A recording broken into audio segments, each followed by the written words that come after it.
So electrical engineering जो हमने MCQs देखे थे 53 तक, 53 डन हो गए और टोटल 283 हैं, तो 230 जो बचे हैं उनको रिज्यूम करते हैं। ओके, सो यहाँ पे 54 है, pin type insulators are employed into, तो 33 किलोवोल्ट। तो यहाँ पे लोड पूछ रहा है कि पिन टाइप इंसुलेटर जो होते हैं उनको हम एम्प्लॉयड करते हैं तो कितने लोड में, तो 33 किलोवाट में एम्प्लॉयड करते हैं। उसके बाद आता है 55, to replace a faulty 10 millihenry choke you could use, क्या हम यूज़ करना चाहिए। तो अगर हमें रिप्लेस करना है एक फॉल्टी 10 मिली हेनरी के चोक को, एक चोक है जो कि फॉल्टी है 10 मिली हेनरी का है, तो हम 5 मिली हेनरी के 2 चोक्स को से रिप्लेस कर देते हैं जो कि सीरीज़ में है। तो ये वही बात हो गई कि एक हमारा ये 10 मिली हेनरी का है और अब हमने 2 यूज़ कर लिए सीरीज़ में, दोनों 5-5 के हैं, तो इसका तो ईजी आंसर है, बाकी कोई नहीं। तो 2 20 के सीरीज़ में क्योंकि वो ऐड होता है, इंडक्टर की वैल्यू ऐड होती है, तो ये तो हमारा 40 हो जाएगा गलत। फिर ये पैरेलल में 2 30-30 के हैं तो वो 15 हो जाएगा आधा, ये भी गलत। और 0.5 वाला पैरेलल में तो बिल्कुल गलत है। इस तरीके से 59 पे आते हैं। 59 कह रहा है the resistance of a wire is R ohm, it is stretch n times, उसको n टाइम स्ट्रेच कर दिया ओरिजिनल लेंथ से, the new resistance will be. तो ये भी इंपॉर्टेंट MCQ, जैसे वो बूंद वाला था, ड्रॉप वाला था कि n की पावर 2/3 मल्टीप्लाई हो जाता है, तो यहाँ पे n स्क्वायर हो जाएगा, तो ये इंपॉर्टेंट MCQ था। ये रेजिस्टेंस का एक वायर का रेजिस्टेंस R ओम है, उसको n टाइम्स स्ट्रेच कर दिया गया है, तो क्योंकि उसमें लेंथ में भी चेंज होगा और एरिया में भी चेंज होगा, तो इस वजह से जब ये करेंगे R डैश न्यू वाला, तो L dash upon A dash दोनों में चेंज हो रहा है, इस वजह से ये हमारा n इंटू एन करके n स्क्वायर हो जाएगा। एक में चेंजेस अपोजिट, मतलब मेन क्या है, एक में चेंज होगा अपोजिट, मतलब A डिनोमिनेटर था, जो न्यू वाला जो होगा उसमें n ऊपर जाएगा, ठीक है, और जो L डैश न्यू वाला उसमें n ऊपर ही रहेगा, तो एरिया की इन्वर्सली प्रोपोर्शनल चेंज आ जाएगा, तो इसलिए n इंटू एन 2 बार n मल्टीप्लाई हो रहा है, जबकि L ऊपर है फॉर्मूले में, R equal to rho L by A में। मतलब मेरा कहने का मतलब है कि इस A में चेंज होगा न्यू एरिया में, लेकिन वो ऊपर n होगा मल्टीप्लाई, मतलब एरिया रिड्यूस हो जाएगा A डिवाइडेड बाई n, ये न्यू एरिया है, और जो L डैश है वो NL हो जाएगा। अब n ये वाला ऊपर चला जाएगा, है ना, इस फॉर्मूले, क्योंकि a हमारा नीचे होता है, तो इस वजह से n स्क्वायर हो जाएगा। तो ये याद रखेंगे, इस तरीके का क्वेश्चन बहुत इंपॉर्टेंट है। फिर बात आती है डायमेंशंस ऑफ रेजिस्टेंस की, तो ये शॉर्ट क्वेश्चन पूछ लिया गया है। तो ML2T-3A-2, तो इसको इस तरीके से भी निकाल सकते हैं कि R इजकल टू VI, तो अगर V और I के डायमेंशन हमें पता है, बाकी तो इसको याद करने में ही ज़्यादा फायदा है, वहाँ पे क्या सॉल्व करते रहेंगे। तो ML2 है, ठीक है, L2 है, T-3 है और A-2 है, ओके, M ये है, तो ये हमारा रेजिस्टेंस का डायमेंशन हो गया। उसके बाद 60 पे आते हैं, the resistance of a wire is 5 ohm at 50 degree Celsius and 6 ohm at 100 degree Celsius, मतलब 2 अलग अलग टेम्परेचर पे हमारे वायर के 2 अलग अलग वैल्यू दिए रेजिस्टेंस की। तो जो resistance of wire eight 0 degree Celsius कितना होगा, तो ये क्वेश्चन भी बहुत इंपॉर्टेंट है। हर क्वेश्चन में कुछ ना कुछ बढ़िया नई चीज़ सीखने को मिल रही है कि RT का जो फॉर्मूला होता है, अगर रेजिस्टेंस टेम्परेचर के हिसाब से रेजिस्टेंस निकालें तो R0 1 plus alpha into T ये होता है।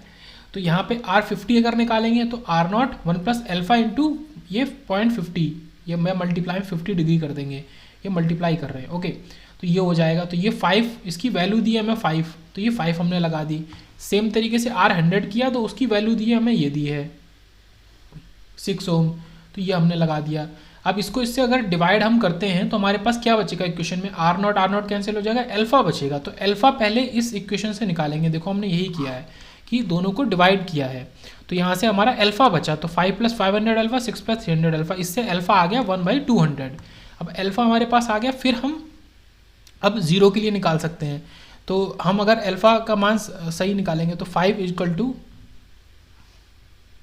अब हम यहाँ पे निकालेंगे मेन 0 के लिए, इसलिए हमने कहा 5 इक्वल टू R0, और अल्फा की वैल्यू किसी भी एक इक्वेशन में रख दो, मतलब आप किसी भी एक इक्वेशन में रख दो, और क्योंकि जो R0 होता है वो खुद ही हमारा रेजिस्टेंस की वैल्यू एट 0 डिग्री सेल्सियस होती है, तो उसके लिए अलग से फॉर्मूला लगाने की ज़रूरत नहीं है। तो आपने ये वाली इक्वेशन ले ली 5 ओम वाली, ठीक है, 50 इसमें टेम्परेचर था 50 डिग्री, तो आपने यहाँ पे अल्फा की वैल्यू लगा दी, और आपने सब कुछ आपको पता है, R0 पता नहीं है, तो R0 निकाल लेंगे जो कि 4 ओम आ जाएगा, तो इस वजह से इसका आंसर हो जाएगा 4 ओम। तो ये इंपॉर्टेंट क्वेश्चन था काफ़ी। तो RT equal to R0 1 plus alpha T, फिर से मैं रिपीट करता हूँ, RT equal to R0 1 plus alpha T, ये इंपॉर्टेंट है। फिर देखते हैं 58, 2 metallic spheres of radii R1 and R2, ठीक है, 2 अलग अलग रेडियस के स्फेयर है, have equal surface density of charge, तो उनके सरफेस पे जो चार्ज है वो मान लो वो इक्वल है।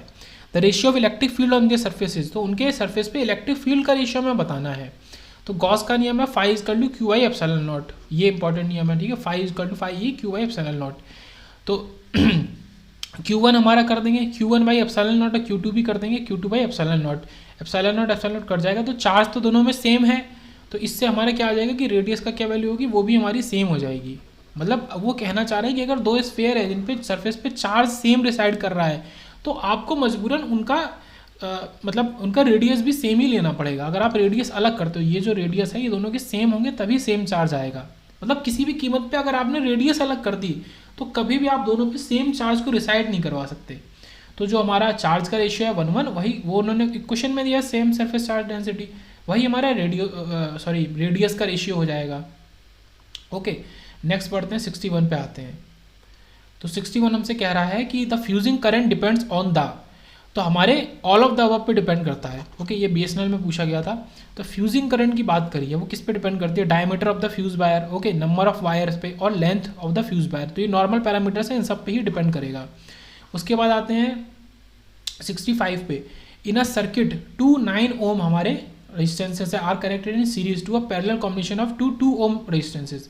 तो इसको मैं बना देता हूँ कि दो 9 ओम के हमारे सीरीज में है, तो ये 18 ओम हो गया, और दो हमारे पैरेलल हैं कितने के, 2 ओम के, तो वो हमारा कुल मिला के 1 ओम हो गया। If the supply voltage is 38 volts the value of current in the circuit will be, तो करंट की वैल्यू पूछी है। तो इन्होंने क्या कहा है, 2 9 ohm resistance R connected in series, मतलब ये दो 9 ओम खुद तो सीरीज में है ही, और ये पैरेलल कॉम्बिनेशन के भी सीरीज में जुड़े हैं, मतलब ये टोटल सीरीज में है। तो टोटल हमारा कितना आ गया, इसको मैं मिटा दूं, टोटल हमारा 18 और 1 19 आ गया, है ना। तो ये दो 9 ओम मिला के 18 ओम बना दिया, और दो पैरेलल के 2 ओम बना के 1 ओम बना दिया। 2 पैरेलल टू कितना होगा 1, तो टोटल 19 आ गया। वोल्टेज 38 है, तो हमारा आई क्या आ जाएगा, वोल्टेज अपॉन रेजिस्टेंस, तो 38/19 ये, तो 2 एम्पेयर आ गया। तो ये इजी क्वेश्चन था, इसमें कोई दिक्कत नहीं थी। उसके बाद आते हैं the temperature coefficient of resistance of an insulator is, तो इंसुलेटर का टेम्परेचर कोफिशिएंट क्या होता है, रेजिस्टेंस का तो इंपॉर्टेंट है, नेगेटिव होता है और डिपेंडेंट ऑन टेम्परेचर होता है। क्यों, क्योंकि इंसुलेटर में एनर्जी बैंड गैप बहुत ज़्यादा है, पर फिर भी वो खुद में इंसुलेटर है, लेकिन जब आप टेम्परेचर बढ़ाते जाएंगे तो उसका बैंड गैप में चेंजेस आएगा, तो वो भी थोड़ा थोड़ा सेमीकंडक्टर की प्रॉपर्टी को शो कर सकता है, लेकिन हमारा कोफिशिएंट ऑफ रेजिस्टेंस तो नेगेटिव होता है, ये चीज़ तो है। ओके, उसके बाद आते हैं 66 पे। Wire wound resistance R use only when, तो ये कुछ तरीके का हमारा रेजिस्टेंस है, वायर वोंड, ठीक है, रेजिस्टर पे वायर लगा देते हैं, तो उसको हम कम यूज़ करते हैं केवल जब हाई पावर रेटिंग नेसेसरी होती है तभी। ओके, तो वायर को हम वोंड कब करते हैं, जब हाई पावर रेटिंग नेसेसरी होती है, तो बस ये ऐसे ही याद रखेंगे, बाकी प्रिसीजन कॉस्टली इक्विपमेंट ये सबसे मतलब नहीं है। Okay, high power. उसके बाद और आगे बढ़ते हैं, द नंबर ऑफ स्ट्रेस 63 पे आते हैं।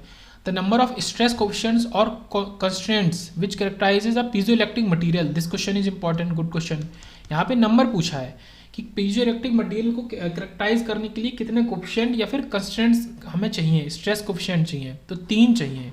तो ये क्वेश्चन अच्छा है, 3 हमारे चाहिए होते हैं पीजोइलेक्ट्रिक मटेरियल को कैटेगराइज करने के लिए।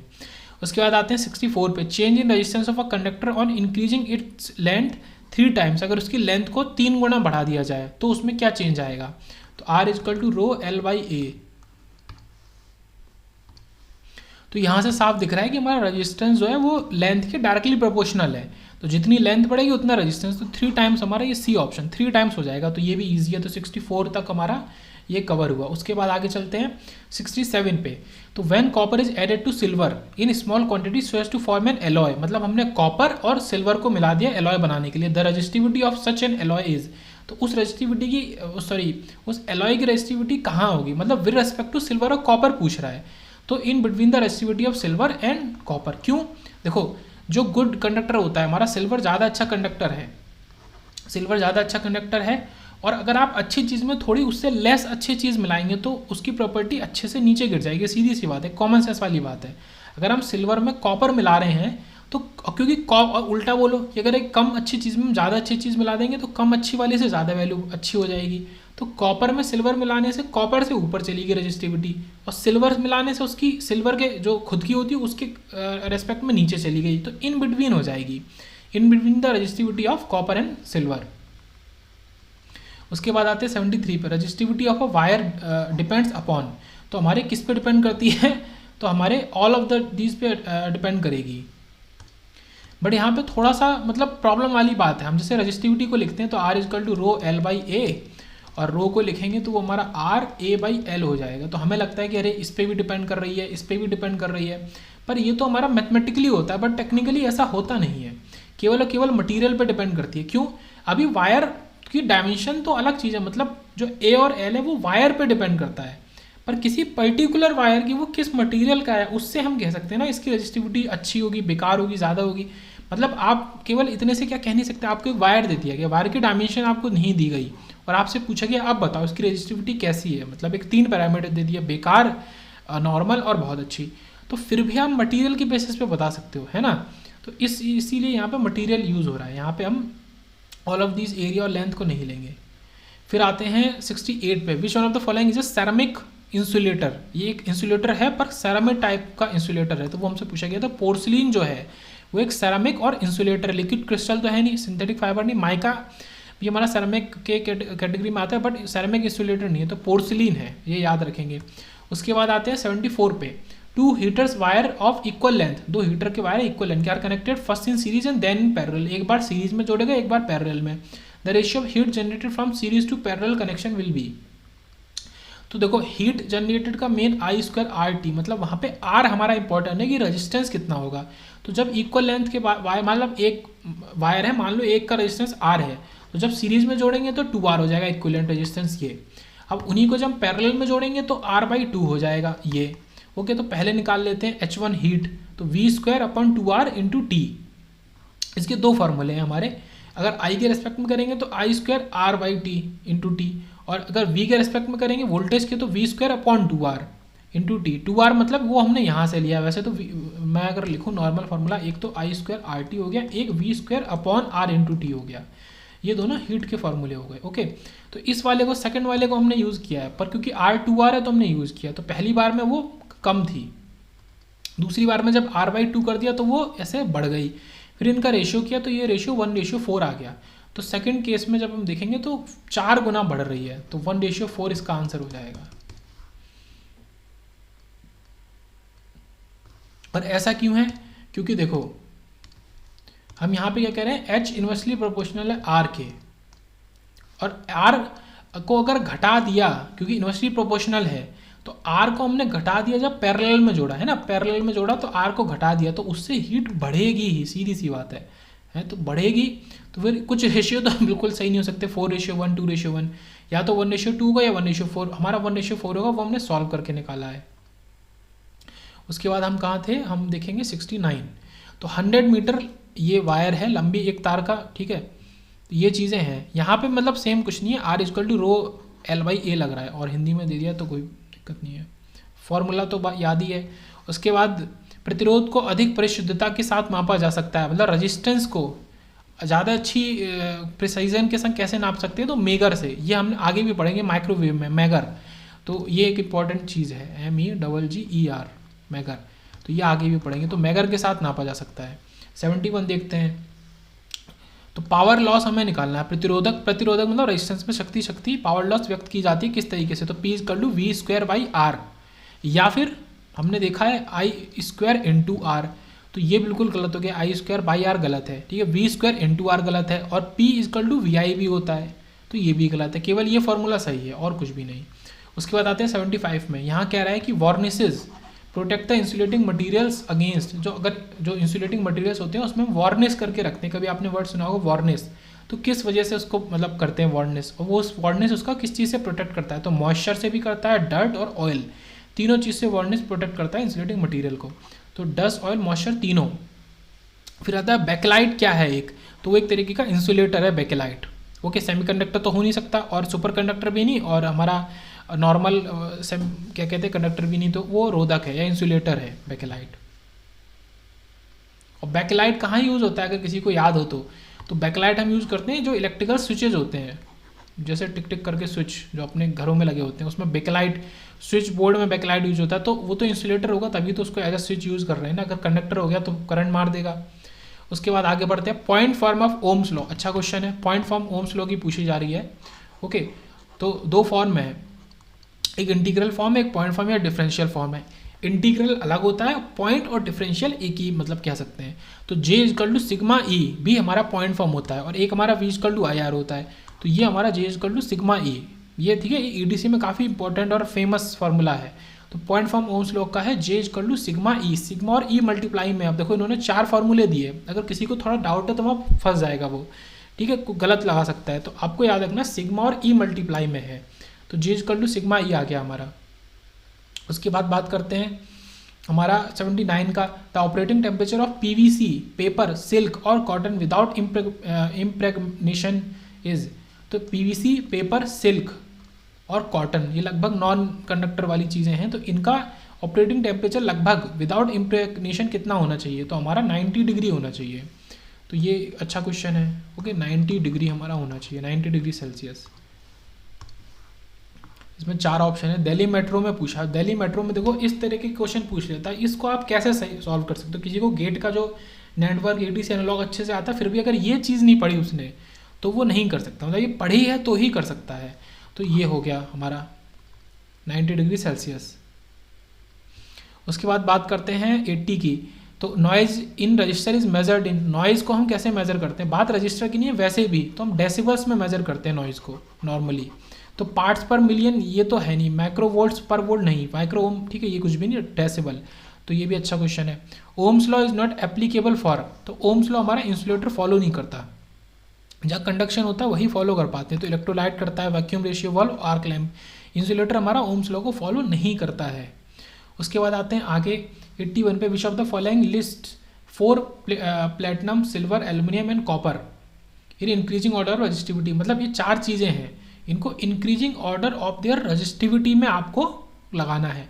देखो बहुत ईजी है, रजिस्टिविटी का इंक्रीजिंग ऑर्डर मतलब कंडक्टिविटी का डिक्रीजिंग ऑर्डर, है ना। रजिस्टिविटी का उल्टा कंडक्टिविटी, तो रजिस्टिविटी का बढ़ता हुआ मतलब कंडक्टिविटी का घटता हुआ।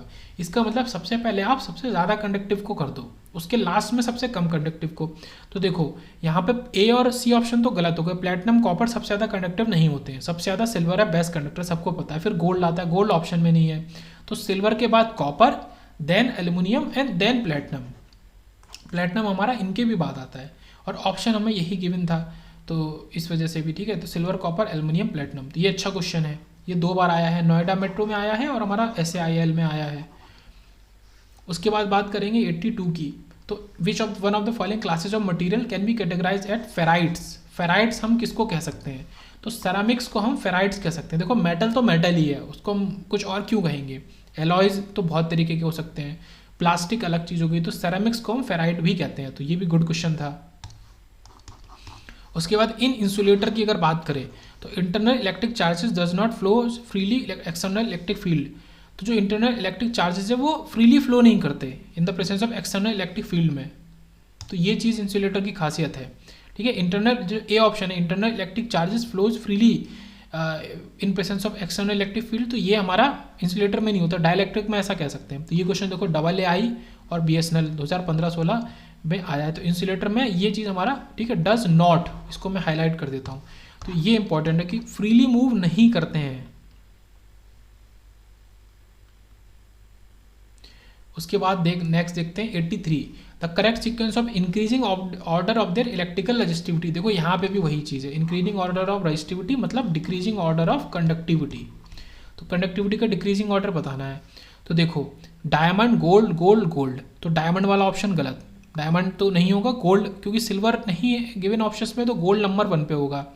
अब गोल्ड के बाद क्या है? तो देखो सिलिकॉन नहीं होगा क्योंकि डोप्ड जर्मेनियम, मतलब किसी चीज़ को डोप कर दिया गया तो नॉर्मल से तो वो ज़्यादा ही मतलब कंडक्टिविटी शो करेगा, तो सिलिकॉन भी नहीं होगा, तो ऑप्शन 2 भी गया।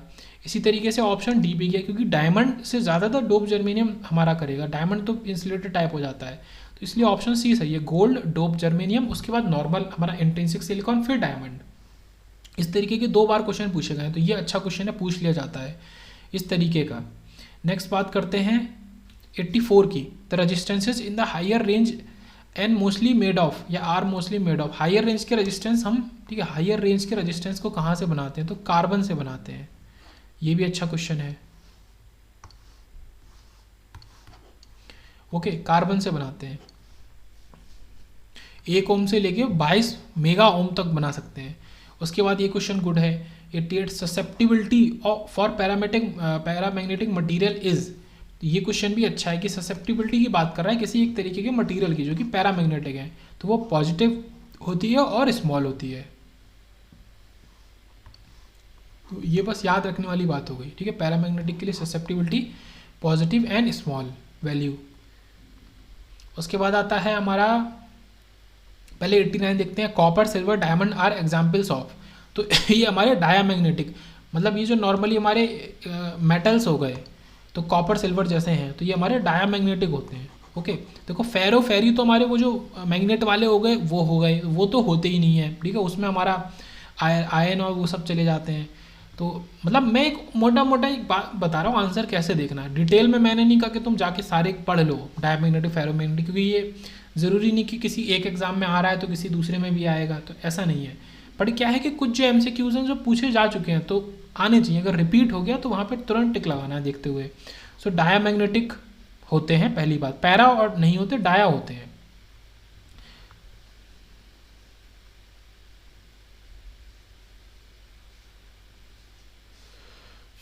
उसके बाद ये हो गया। उसके बाद देखते हैं 85, the temperature coefficient of resistance की बात करें इज गिवन एज, ठीक है। टेम्परेचर कोफिशिएंट ऑफ रेजिस्टेंस की अगर बात करें तो उसको हम देते हैं RT माइनस R0 और upon R0 into T2 minus T1।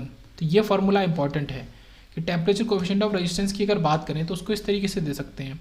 अब इसमें याद रखेंगे कि R0 माइनस RT नहीं है पहली बात, और नीचे T1 माइनस T2 नहीं है, तो ये तो पूरी तरह गलत। यहाँ पे RT माइनस R0 है और यहाँ पे नीचे कैपिटल R। अब देखो यहाँ तो बहुत सारे R आ गए, RT अलग हो गया, R0 अलग हो गया और R, तो 3 अननोन यहाँ पे नहीं होंगे, इस वजह से ये गलत हो गया। और यहाँ पे RT और नीचे तो सही है, ऊपर RT केवल नहीं होगा, तो ये गलत है। तो RT minus R0 upon R0 T2 minus T1 क्या है, ये अल्फा, ठीक है। टेम्परेचर कोफिशिएंट ऑफ रेजिस्टेंस का इस तरीके से फॉर्मूले से निकाल सकते हैं। उसके बाद आता है द सेरामिक मटेरियल्स आर। तो सेरामिक मटेरियल्स की जो खासियत है वो बहुत सारी, कि इनऑर्गेनिक सब्सटेंसेज होते हैं, ब्रिटल होते हैं और गुड थर्मल इंसुलेटर्स होते हैं, इंसुलेटर्स होते ही हैं। तो ये ऑल ऑफ दीज हो गए। ये ISRO में पूछा था 2016 में। ओके, उसके बाद आते हैं 87 पे, which of the following is generally use to make permanent magnet. Permanent magnet बनाने के लिए हम जनरली किसको यूज़ करते हैं, तो हम कोबाल्ट स्टील को यूज़ करते हैं। देखो ये गुड क्वेश्चन है काफ़ी ज़्यादा, कोबाल्ट स्टील को यूज़ करते हैं हम, ठीक है। कास्ट आयरन नहीं, सिलिकॉन स्टील नहीं, परमेलॉय नहीं, ये जो भी है। और कोबाल्ट स्टील को परमानेंट मैग्नेट बनाने के लिए हम यूजुअली यूज़ करते हैं। तो मतलब ये रट जाने, कोबाल्ट स्टील, सिलिकॉन स्टील नहीं, कोबाल्ट स्टील। ओके, उसके बाद आते हैं 90 पे। तो 90 क्या कह रहा है कि मैच लिस्ट 1 विद लिस्ट 2। तो सिलिकॉन स्टील हम यूज़ करते हैं पावर ट्रांसफार्मर में। ओके, तो ए का हो गया 4। फिर फेराइट को यूज़ करते हैं हाई फ्रीक्वेंसी में, और एलनिको, ठीक है, ये बहुत बढ़िया वर्ड है, इंपॉर्टेंट है, डिफरेंट टाइप का, तो ये पूछ लिया जाएगा। तो एलनिको की बात आएगी तो वो परमानेंट मैग्नेट। तो कोबाल्ट स्टील एंड एलनिको दोनों। तो यहाँ पे ए का 4, बी का हमारा 1 और सी का हमारा 2। तो ये हमारा आ गया आंसर, ठीक है। तो silicon steel power transformer, ferrite हमारा हाई फ्रीक्वेंसी ट्रांसफार्मर, और एलनिको या ऊपर जो पढ़ा था कोबाल्ट स्टील, तो वो परमानेंट मैग्नेट। उसके बाद आते हैं dash the Curie temperature dash materials behave like paramagnetic. मतलब क्यूरी टेम्परेचर के रेस्पेक्ट में पूछा कि उसके ऊपर या उसके बिलो। तो यहाँ आंसर है सीधे से above Curie temperature. Curie temperature के ऊपर जाते ही जो हमारे फेरोमैग्नेटिक हैं वो पैरामैग्नेटिक बन जाते हैं। मैं फिर से बोलता हूँ, क्यूरी टेम्परेचर के ऊपर जाते ही जो हमारे फेरोमैग्नेटिक होते हैं वो पैरामैग्नेटिक बन जाते हैं। तो ये इंपॉर्टेंट MCQ हो गया, UPPCL AE में पूछा है 2016 में। नेक्स्ट देखते हैं 92 को, permeance is inversely related to reluctance. तो परमियंस और रिलक्टेंस जो होता है हमारा, ये परमियंस और रिलक्टेंस ये एक दूसरे की इनवर्सली प्रोपोर्शनल होते हैं, रिलक्टेंस, तो ये याद रखेंगे। ओके, रिलक्टेंस देखो परमियंस की बात कर रहा है, मतलब ये मैग्नेटिक वाला मामला चल रहा है जो भी है, ठीक है। तो जैसे इलेक्ट्रोस्टेट्स पढ़ते हैं और मैग्नेटोस्टेट्स, तो इलेक्ट्रोस्टेट्स का यह मामला नहीं है। तो देखो रेजिस्टेंस तो छोड़ ही दो, कंडक्टेंस भी नहीं और कैपेसिटेंस भी नहीं, हम बात करें इलेक्ट्रेंस की। 95 पे आते हैं कि the material use for making permanent magnets is, या उनकी मतलब खूबी पूछ रहा है, खासियत क्या होनी चाहिए, तो उनकी रिटेंटिविटी हाई होनी चाहिए। हम बात कर रहे हैं परमानेंट मैग्नेट की, है ना, तो सब कुछ हाई होना चाहिए, रिटेंटिविटी हाई, हाई परमेबिलिटी और हाई कोर्सिविटी। ये प्रॉपर्टीज होती हैं मैग्नेटिक मटेरियल्स की, तो तीनों वैल्यू हाई होनी चाहिए परमानेंट मैग्नेट की। उसके बाद 96 पे आता है unit of magnetic field is. Magnetic field को उसके फॉर्मूले से निकाल सकते हैं। देखो फॉर्मूला एक बहुत ही बढ़िया फेमस फार्मूला है, F=BV/Q, या फिर इसको लिख सकते हैं QB×V। इनमें ये लगता है, ये इस तरीके का फॉर्मूला होता है जो नॉर्मल होता है, कर लगता है B और V के बीच में। ओके, तो B, तो यहाँ से हम B निकालेंगे तो वो आ गया फोर्स अपॉन Q×V। अब यहाँ इनकी जो डिफरेंट फोर्स और Q और V की जो वैल्यूज़ हैं उनको लगा देते हैं। तो यहाँ से आएगा kg/s²/एम्पियर²। तो ये हमारा फॉर्मूला या यूनिट हो गई मैग्नेटिक फील्ड की, तो इसको याद कर लेंगे kg/s²/एम्पियर²।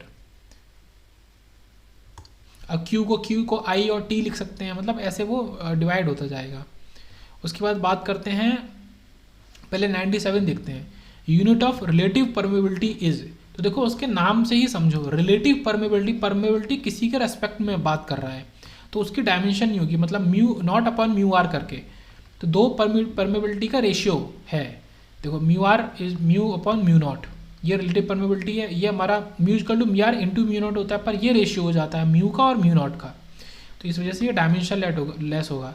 अगर कोई चीज़ कभी रेशियो है कि नहीं सेम क्वांटिटीज़ का, मतलब म्यू और म्यू नॉट लगभग म्यू ही तो हैं, वो वैल्यूज अलग दे रहे हैं, तो उनका रेशियो जब आप निकालोगे तो उनकी यूनिट तो चली जाएगी, यूनिट तो बचेगी नहीं।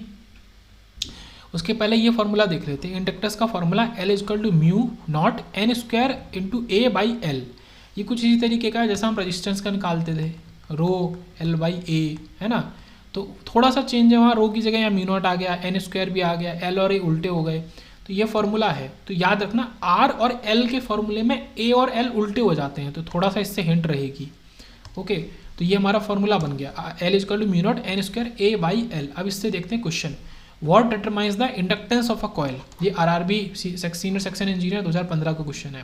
The core material, the core diameter, the length of the coil and the number of the turns wire use to. ठीक है, ये सब हमारे यूज होते हैं।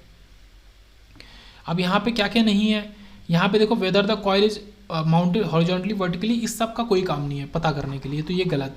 पहले वाले में क्या है, फ्रीक्वेंसी की बात कर रहा है, ये गलत। इसमें क्या कर रहा है, and the type of metal use for the wire, तो ये भी गलत, इसकी ज़रूरत नहीं है। तो ये जो है बी वाला, ये हमारा करेक्ट आंसर हो गया कि ये हमें इंडक्टेंस के बारे में बता सकते हैं, बाकी इंडक्टेंस का ये फॉर्मूला है।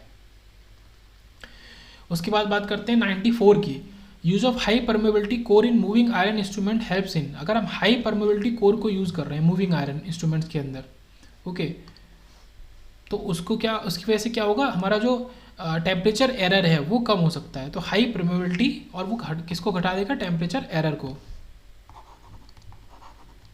हाई परमेबिलिटी और हमारा लेस टेम्परेचर एरर, ये हमारा इंपॉर्टेंट हो गया एक पॉइंट। ओके, तो हाई परमेबिलिटी कोर को यूज़ करने के मूविंग आयरन के अंदर हमारा टेम्परेचर एरर और घट जाता है। फिर आते हैं 98 पे, ये कह रहा है कि भाई the force between two parallel current carrying conductor place at a x distance apart and carrying the same current I is. तो देखो जो हमारा नॉर्मल फार्मूला होता है उसी को हमें यूज़ करना है, बस में चीज़ें बदल जाएंगी। डिस्टेंस हमको x दी है, करंट हमको सेम दी है, तो यहाँ पे 2 × 10⁻⁻⁷, ठीक है, C I²/x। तो x डिस्टेंस होती है और I × I उसका स्क्वायर हो जाता है, I1 और I2 होता है ना, तो I1 I2 करके वो स्क्वायर हो जाता है। और इसको जो भी यहाँ पे कांस्टेंट वैल्यू है, जब उनको सॉल्व करके लाते हैं तो वो 2 × 10⁻⁷ बन जाता है। तो ये वाला फॉर्मूला ठीक है, क्योंकि ये μ/4π इसमें यूज होता है। देखो क्या होता है, μ/4π 2I1 I2 अपॉन गामा या डिस्टेंस। तो μ/4π 2I1 इंटू मतलब I/2 x। तो μ/4π जो है वो हमारा दे देगा हमको 10⁻⁷ पूरा सॉल्व होके। तो इस वजह से F/L हमारा 2 × 10⁻⁷ I²/x दे देगा, और ये पूरा फॉर्मूला F/L का चल रहा है। ओके, मतलब इस फॉर्मूले में हम उधर ले जाके L को भी, इस L को यहाँ से हटा के यहाँ मल्टीप्लाई कर सकते हैं, जो खुद की लेंथ है वायर की।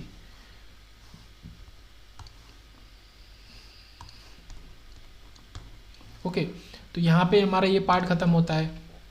यहाँ पे हमने अभी तक 98 देख लिए, तो फिर इलेक्ट्रिकल एसेंस से रेजिस्टिविटी का थोड़ा सा पार्ट शुरू होता है, इजी है। तो देखते हैं 99, यहाँ पे क्या कह रहा है कि 3 वायर हैं, कंडक्टेंस उनका 2, 3 और 6 दिया है। मो, ठीक है, मो मतलब उल्टा ओम का, रेजिस्टेंस की यूनिट ओम और कंडक्टेंस की unit mho respectively are connected in parallel. अब क्योंकि बोला गया है कि ये उल्टा होता है रेजिस्टेंस का, तो जो प्रॉपर्टी रेजिस्टेंस शो करता है ये उसकी उल्टी शो करेगा। तो रेजिस्टेंस पैरेलल में हमारा जो वो होता है कि उसका रेसिप्रोकल ऐड होता है पैरेलल में, है ना, 1/R1 + 1/R2, और सीरीज में ऐड होता है सीधे से। तो यहाँ पे कंडक्टेंस पैरेलल में ऐड होगा सीधे से, है ना। जो रेजिस्टेंस सीरीज में शो करता है वो कंडक्टेंस उसका अपोजिट उसका, तो वो पैरेलल में शो करेगा। तो इन तीनों को वो पूछ रहा है कि पैरेलल आप बताइए, पैरेलल का इक्विवेलेंट बताइए। तो सीधे से तीनों को कर देंगे ऐड। लेकिन हमसे पूछा क्या है, द इक्विवेलेंट रेजिस्टेंस पूछा है, इक्विवेलेंट। तो जो ऐड करेंगे तो 11 मो जो आया ये इक्विवेलेंट कंडक्टेंस है और रेजिस्टेंस इसका उल्टा होता है। तो इससे आंसर आ गया 1/11। थोड़ा सा ध्यान रखने वाला ये है कि पूछ इक्विवेलेंट रेजिस्टेंस रहा है, ना कि कंडक्टेंस। फिर बात करते हैं 103 की। 3 रजिस्टर है, 20 ओम, 10 ओम और 5 ओम के, connected in parallel, what is effective. तो ये तो सिंपल है, 1/20 + 1/10 + 1/5 = 1/R इक्विवेलेंट। पहले निकालेंगे फिर उसको वापस से उल्टा करेंगे R इक्विवेलेंट के लिए। तो पहले 14/40 आया, ये 40/14, सो 2.85 ओम आ गया। उसके बाद बात करते हैं Ohm's law is followed by. तो कौन फॉलो करेगा, तो कॉपर का जो इलेक्ट्रोड है, जो मेटल की प्रॉपर्टी लगभग शो करता है, तो वो हमारा ओम्स लॉ को फॉलो करेगा। मेटल रेक्टिफायर नहीं फॉलो करता, क्रिस्टल डिटेक्टर नहीं करता, और हमारा आर्क लैम्प नहीं करता। तो ये अच्छा क्वेश्चन यूपीपीसीएल जेई में पूछा है और बेल में पूछा है 2015 में, फिर इसको रिपीट कर दिया 16 में। तो ये अच्छा क्वेश्चन है, Ohm's law is followed by copper electrode. फिर बात करते हैं 104 की। अ लैम्प रेटेड 60 वोल्ट और 40 watt to be connected across 230 volt supply, what is the value of resistance to be connected in series with the lamp. तो थोड़ा सा ये अलग तरीके का क्वेश्चन है, यहाँ क्लियर नहीं कर रहा है कि एक्चुअली वो मतलब क्या पूछना चाह रहा है। लैम्प की रेटिंग दे दी उसने और उसने एक सप्लाई वोल्टेज दे दिया 230 वोल्ट, और वो फिर पूछ रहा है कि उसके सीरीज में हम क्या लगाएं, लैम्प की सीरीज में कितने ओम का रेजिस्टेंस लगाएं। तो यहाँ पे हमने क्या किया है कि पावर 40 वोल्ट है, पावर का फॉर्मूला हमारा = V²/R। तो R का फॉर्मूला क्या, देखो यहाँ मैं कर रहा हूँ, R का फॉर्मूला V²/P कर देंगे। तो V और हमें पहले पता है P की, तो इस पर्टिकुलर जो रेटिंग है 60 और 40, इसके लिए हम रेजिस्टेंस निकाल लेंगे 90 ओम। तो ये हमने रेजिस्टेंस निकाल लिया। अब लैम्प में 60 वोल्ट पर धारा प्रवाहित होगी, मतलब जो इसकी रेटिंग है तो 230 में से इतना ही इसमें जा रहा है। तो जो करंट होगी लैम्प से, जो करंट निकलेगी वो कितनी निकलेगी, 60/90, मतलब 2/3 एम्पेयर करंट जा रही है लैम्प के थ्रू। ओके, तो जब लैम्प के थ्रू इतनी करंट जा रही है तो हमारी जो उससे जोड़ा जाएगा रेजिस्टेंस, उसके थ्रू कितनी एम्पेयर करंट जाएगी, तो V/R। तो टोटल वोल्टेज 230 वोल्ट और रेजिस्टेंस 90 निकला है इसका जो खुद का है, तो 23/9 एम्पेयर। तो ये लैम्प के थ्रू करंट, ये उसके रेजिस्टेंस के थ्रू करंट 23/9 एम्पेयर। ओके, तो समझते हैं, एक लैम्प है, ठीक है, एक मान लो लैम्प है ये ऐसी, एक रेजिस्टेंस है। तो वो कह रहा है कि लैम्प के थ्रू जो करंट है, एक वो करंट है और एक इसके जो इसका खुद का रेजिस्टेंस है उसके थ्रू करंट है। तो करंट तो सीरीज में सेम रहेगी, हमने I निकाल लिया। अब एक रेजिस्टेंस ये है, ये हमने निकालना है, ये रेजिस्टेंस हमें निकालना है ना। तो अब हम क्या करेंगे, इस रेजिस्टेंस को और इस रेजिस्टेंस को ऐड करेंगे। देखो तो वोल्टेज क्या हो गया, V/IR। तो वोल्टेज इधर लिखा टोटल, इधर लिखा हमने करंट, जो करंट सीरीज में क्योंकि वो सेम जा रही है 2/3, और इधर हमने लिखा रेजिस्टेंस, जो इंटरनल रेजिस्टेंस है लैम्प का, एक जो हमें अलग से चाहिए, इसको हमें इक्वेट करना है सोल्यूशन को। तो यहाँ से R जो आया वो हमारा 255 ओम आया। तो ये काफ़ी अच्छा क्वेश्चन है, 255 यूपी आरविनल जेई में 2016 में क्वेश्चन पूछा है। तो 255 ओम इसका आंसर आया है। थोड़ा सा मतलब ट्रिकी है, फंस सकते हैं। उसके बाद बात करते हैं 101 की, while selecting heating element. Okay, heating element को सिलेक्ट कर रहे हैं। One should keep in mind the specific resistance should be. तो स्पेसिफिक रेजिस्टेंस जो होना चाहिए वो हमारा हाई होना चाहिए। ओके, बस ये याद रखेंगे, स्पेसिफिक रेजिस्टेंस हीटिंग एलिमेंट के लिए हाई होना चाहिए। तो इसके ऊपर देख लेते हैं, ये हमारा बच गया था मेरे हिसाब से 102। तो if 2.2 metre long conductor has a cross sectional area इतना, रेजिस्टेंस इतना, फाइंड द रेजिस्टिविटी। तो सिंपल है, ρ=RA/L।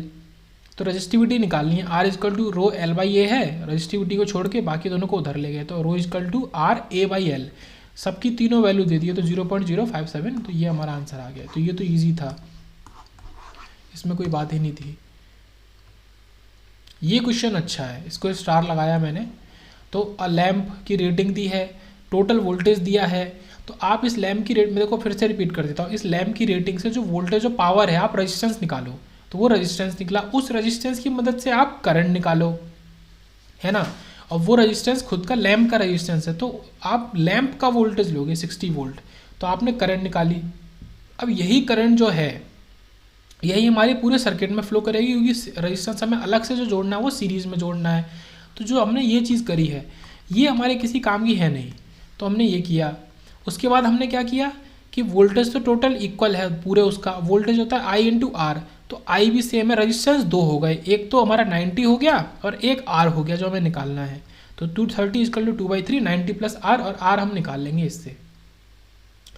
उसके बाद बात करते हैं 105 की। If the length of a wire having uniform resistance R is stretched m times, अगर m टाइम स्ट्रेच कर दो, देखो ये क्वेश्चन पहले भी था जहाँ n² मल्टीप्लाई होता है, हमने देखा था कि लेंथ को इतना बढ़ा दिया n टाइम्स, तो m टाइम बढ़ाओ n टाइम एक ही बात है, तो r इंटू एम स्क्वायर हमारा रेजिस्टेंस बढ़ जाएगा, तो m का स्क्वायर मल्टीप्लाई में, ये इंपॉर्टेंट है। देखो ये भी 2 बार आ चुका है 2016 में ही। उसके बाद और आगे बढ़ते हैं, what will be the largest number of 107 100 what electric light bulb which can be operated from 200 volt supply fit with 13 ampere fuse. मतलब 100 वॉट के इलेक्ट्रिक बल्ब है, कितने हम जला सकते हैं, 200 वोल्ट की सप्लाई से, और इसमें एक फ्यूज जोड़ा गया है 13 एम्पियर का। तो देखो आई 13 एम्पियर है, वोल्टेज 200 वोल्ट है, ये तो फिक्स चीज़ें हैं, ये तो बदलेंगी नहीं। फ्यूज 13 एम्पियर मतलब कि अगर 13 एम्पियर मैक्सिमम करंट जा रही तो ठीक है, उससे ज़्यादा गई तो फ्यूज उड़ जाएगा, तो कनेक्शन ही ब्रेक हो जाएगा, कोई बल्ब नहीं जलेगा। तो आई को फिक्स कर दो 13 पे, आई को 13 पे फिक्स कर दिया, वोल्टेज भी फिक्स है हमारा 200 वोल्ट पे, तो उससे हम पावर निकाल लेंगे, टोटल पावर, तो वो आ गई 2600 वॉट उस पूरे सर्किट की, जो भी ये जो सर्किट बना है घूम के, इस पूरे सर्किट की पावर हमारी आ गई 2600 वॉट। और एक बल्ब 100 वॉट का है, तो टोटल हम 26 बल्ब जला सकते हैं। तो ये भी अच्छा क्वेश्चन था, ये एई में पूछा गया था इलेक्ट्रिकल में 2016 में, तो अच्छा क्वेश्चन है ये भी। उसके बाद और आगे बढ़ते हैं, पहले देख लेते हैं 106। तो यहाँ पे कह रहा है कि भाई 4 रजिस्टर है, 50, 50, 100 और 100 are connected in parallel across 100 volt DC supply, what is a current through each branch if both the resistors of 50 ohm are burn out. मतलब इन चार को हमने पैरेलल में जोड़ा, पर हमने क्या किया कि दोनों जो ये हैं बर्न आउट कर दिए इनको। अब हमारी कितनी वो होगी, करंट कितनी जाएगी, तो देखो काफ़ी इजी है, और टोटल हम वोल्टेज दे रहे हैं 100 वोल्ट। देखो 4 रेजिस्टेंस बनाओ, 4 रेजिस्टेंस बनाओ, ये देखो ये 100 वोल्ट हमने यहाँ बना दिया, बहुत आसान है, हमने 4 रेजिस्टेंस बनाए। बाकी को मैं कलर चेंज कर देता हूँ, तो ये हमारे ये हो गए, मान लो ये 100 वाले हैं और ये भी 100 वाला है और ये 50 वाले हैं, तो 50 वालों को जब बर्नआउट कर दिया तो ये सर्किट ओपन हो गया, तो ये 50 वाले हमारे किसी काम के नहीं बचे। तो जब ये किसी काम के नहीं बचे, अब आर इक्विवेलेंट कितना आया 100 और 100 का पैरेलल, तो वो हमें मिला 50 ओम।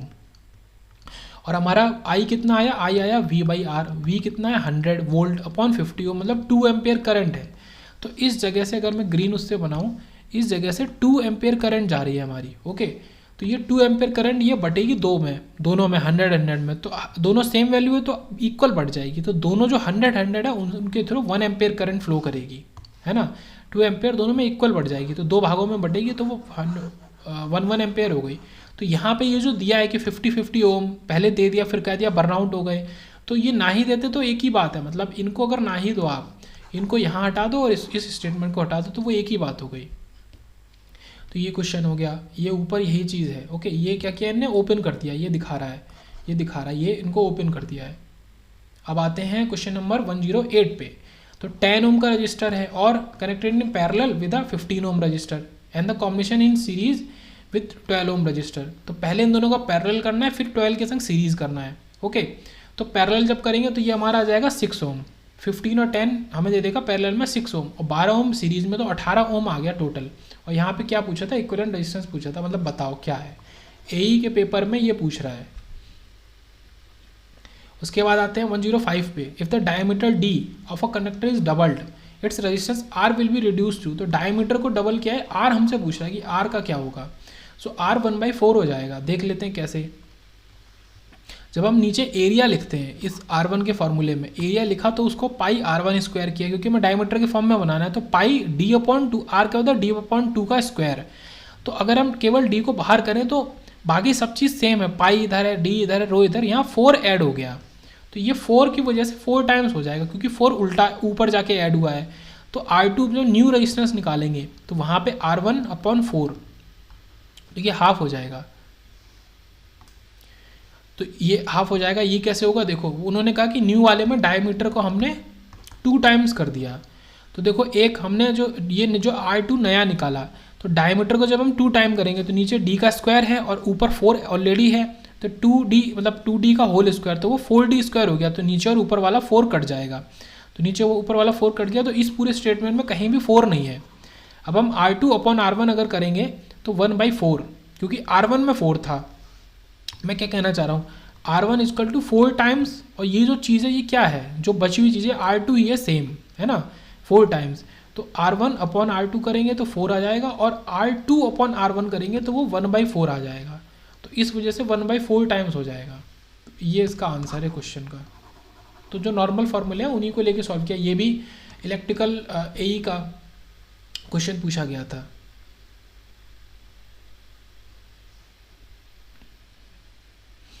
अब आते हैं नेक्स्ट।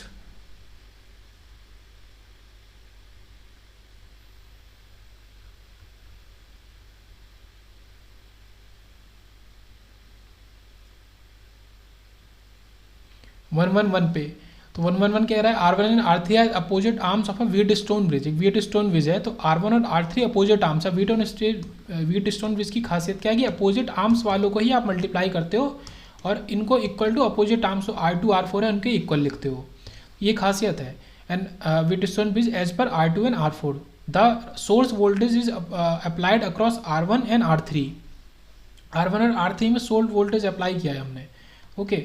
फिर इनने कहा कि under balance condition what is the value of R4। एक रेजिस्टेंस की वैल्यू पूछिए, 3 की दी है, तो बहुत ईजी है। आप ये रिलेशन लिखो, R1 R3 = R2 R4, और R1 R2 R3 की वैल्यू लगा दो, R4 निकालो, तो R4 6 ओम आ गया। तो यहाँ पे तो कुछ था ही नहीं, ओके। ये जो रिलेशन है R1/R2 = R4/R3, या फिर मल्टीप्लाई कर दो, R3 को उधर ले जाओ, R2 को उधर, तो R1 R3 = R2 R4। तो ये रिलेशन यहाँ पे पता होना जरूरी था किसी को भी, मतलब अगर ये क्वेश्चन सॉल्व करना है तो। उसके बाद देखते हैं 112 को। तो इसमें क्या कह रहा है, the length of a wire having resistance 1 ओम पर मीटर। लेंथ कितनी है, हैविंग रेजिस्टेंस 1 ओम पर मीटर है वायर की। In a heater rated 1000 watt and 250 volt will be. तो लेंथ पूछ रहा है, रेजिस्टेंस भी दिया है। तो देखो यहाँ से पहले रेजिस्टेंस निकालेंगे।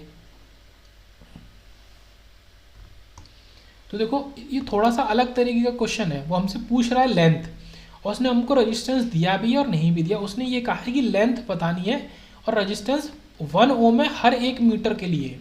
इससे क्या समझो, इससे क्या समझ रहे हैं कि आप रेजिस्टेंस निकाल लो, अगर x ओम रेजिस्टेंस आया तो हमारा जो टोटल रेजिस्टेंस है वो उन्हीं x मीटर के लिए हो जाएगा, तभी तो x को x हटा के वो 1 ओम, ये रिलेशन सेटिस्फाई होना चाहिए। तो अगर x ओम आया तो x मीटर होगा, मतलब जितने ओम रेजिस्टेंस आएगा उतने ही मीटर हमारा लेंथ होगी, तभी तो ये रिलेशन सेटिस्फाई होगा। 1 ओम पर मीटर, मतलब हर 1 मीटर के लिए 1 ही ओम रेजिस्टेंस होना चाहिए, इस तरीके का वायर है। तो यहाँ पे ये चीज़ हमने करी है। तो R हमने निकाले V²/P से, तो वो आ गई हमारा 62.5 ओम। तो इस तरीके से 1 ओम पर मीटर करने के लिए 62.5 मीटर का वायर भी लेना पड़ेगा, तो उसमें हर 1 मीटर के लिए 1 ही ओम रेजिस्टेंस होगा। तो जितना रेजिस्टेंस उतनी लेंथ, तो 62.5 ओम हमारा आंसर आ गया इसको यूज़ करके। ये कर लिया था। उसके बाद आते हैं 109 पे। तो what will be the equivalent resistance and current when a resistor of 1/3 ohm is connected to parallel with 1/4 ohm resistance connected to 1 volt DC source. तो इक्विवेलेंट रेजिस्टेंस हमसे पूछ रहा था और करंट भी पूछ रहा है, एंड करंट वोल्टेज भी दे दिया। तो इक्विवेलेंट रेजिस्टेंस तो कैसे निकलेगा, 1/4 + 1/3, या फिर 1/4 × 1/3, ये मैं कर रहा हूँ, अपन 1/4 + 1/3, तो ये 7 ओम दे रहा है हमें, करंट दे रहा है 1/7। तो यहाँ पे इस तरीके का आंसर थोड़ा सा नहीं था, ओके, पर सॉल्व होके यही आता है। तो ये 7 ओम और 1/7 एम्पेयर, ये इसका आंसर है। तो बहुत ही इजी क्वेश्चन पूछे जाते हैं इस तरीके के। उसके बाद आता है 113 पे। बट इसमें बीच में कुछ क्वेश्चन ऐसे आ जाते हैं कि हाँ वो क्वेश्चन ट्रिकी हैं, वो क्वेश्चन आपने सच में देखा है अगर पहले या सॉल्व किया तो ही आप कर सकते हो, भले ही आपने कितने भी अलग प्रैक्टिस करी हो। सो यहाँ पूछ रहा है कि यार 220 वोल्ट की सप्लाई 100 वोल्ट का लैंप है, उसका रेजिस्टेंस कितना होगा, वर्किंग रेजिस्टेंस। ये सिंपल है, R=V²/P, इससे निकाल देंगे 484 ओम। ये क्वेश्चन AE में 2016 में और बेल में 2015 में पूछा है, और जो बेल में पूछा है उसी को उठा के AE में 2016 में पूछ दिया है। उसके बाद ये गुड क्वेश्चन है, ये भी AE में इलेक्ट्रिकल में पूछा है। A nickel coil has a resistance of 16 ohm, okay, at 50 degree Celsius if temperature coefficient alpha, तो 0.0303 दिया है, तो रेजिस्टेंस है 0 ओम हमसे पूछा है। तो 50 डिग्री सेल्सियस पे हमें रेजिस्टेंस दिया है 16 ओम, ओके, और 0 डिग्री सेल्सियस पे पूछा है। तो यहाँ पे दो अलग अलग रेशियो लिखने की जरूरत नहीं है, उसी एक ही उससे हम R0 निकालना है सिंपल हमें। ये देखो RT=R0 1 + अल्फा टी, तो अल्फा पता है हमें, ओके, और T भी पता है कितना टेम्परेचर है, R0 निकालना है, R50 भी पता है, तो 16=R0 1 + 50 × 0.003, तो इससे सॉल्व हो क्या गया 13.91। तो 0 डिग्री सेल्सियस पे 13.91 हमारा या बोले तो 14 ओम हमारा रजिस्टेंस होगा। तो 113 पे पहुँचे। उसके बाद बात करते हैं 114 की। तो 114 के कह रहा है calculate the resistance, okay, of 1 kilometre long copper wire of radius 1 mm, तो 1 मिलीमीटर रेडियस है, 1 किलोमीटर लॉन्ग है, और रजिस्टिविटी भी दे दी है। तो यहाँ पर रजिस्टिविटी दी है, लेंथ दी है, और एरिया के लिए रेडियस दिया है। तो एरिया इज πr², तो पाई इंटू, और जो हमारा 1 mm है वो 10⁻³ मीटर हो जाएगा। तो पहले इसको मीटर में बनाएंगे फिर उसका स्क्वायर कर देंगे। तो ये वैल्यूज लगा के आंसर आ गया R=5.5 ओम। उसके बाद आता है 115 पे कि the reactance of capacitors increases as, तो रिएक्टेंस की वैल्यू हमसे, रिएक्टेंस क्या होता है XC और XL, कैपेसिटर का XC और इंडक्टर का XL। तो रिएक्टेंस की वैल्यू हमसे पूछिए कि रिलेशन कि बढ़ता है किसके साथ। तो देखो XC इज 1/WC बोला या फिर 1/2πfc, और XL होता है इक्वल टू ऊपर ही न्यूमरेटर में 2πfl। तो XC हमारा इन्वर्सली प्रोपोर्शनल फ्रीक्वेंसी के भी और कैपेसिटर वैल्यू के भी। तो फ्रीक्वेंसी अगर घटेगी तो XC बढ़ेगा। तो ये हो गया, अगर AC फ्रीक्वेंसी घट रही है तो हमारा XC बढ़ रहा है। तो 115 तक हमने इस वाले वीडियो में निपटाए।